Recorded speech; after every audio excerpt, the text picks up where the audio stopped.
به نام خدا، پروسیجری که الان براتون میخوام شرح بدم در آوردن چست تیوب از فضای جمع هست که اینو براتون الان میگم که به چه نحو هست. اینکه شما چست تیوب در بیارین، کافیه که این چسبای اطراف چست تیوب شما بازش کنید.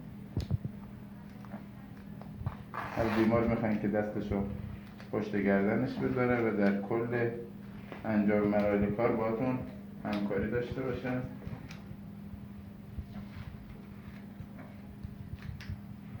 چست تیوب به خاطر اینکه از فضای جمع بیرون نیاد با نخ بخیه فیکسه به پوست و شما قبل از در آوردن چست تیوب حتما باید بخیه بیمار رو خارجش کنید.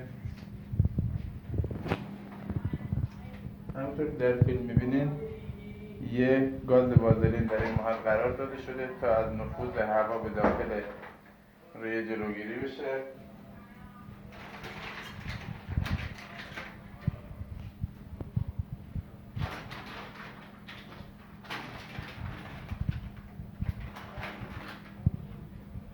قبل از اینکه شما چست تیوب میخواین خارج کنین، محل رو باید در واقع ضدعفونی کنیم و این قسمت رو براتون ضدعفونیش میکنم تا بخوام نخ بخیه رو خارجش کنم. خدینای اطراف زخم پاکش میکنه.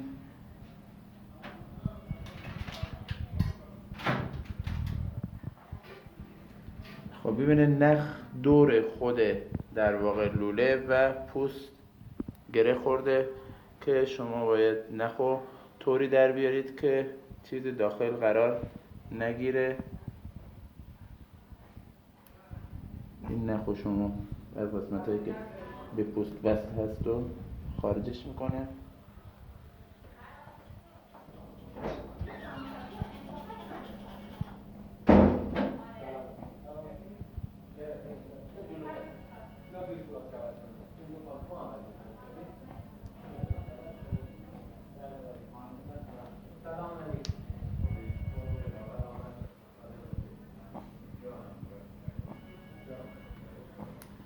خب نخو کامل ما درش میاریم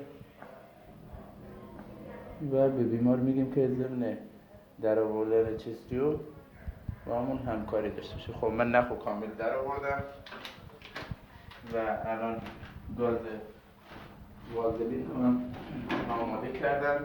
حتما باید در محل یک گاز وازلین قرار داده باشه تا در واقع هوای چیزی وارد نشه. خب به بیمار میگیم که نفسشو یه نفس عمیق بکش، نفس عمیق بکش، نه یه نفس عمیق بکش، حبسش کن، بکش نفس عمیق، کشیدی یه نفس عمیق. خب گاز وازلین رو میذاریم در محل و خارجش میکنیم. تمام شد. شما بعد از اینکه خارجش کردین بلافاصله روی این قسمت رو چسبش میزنین.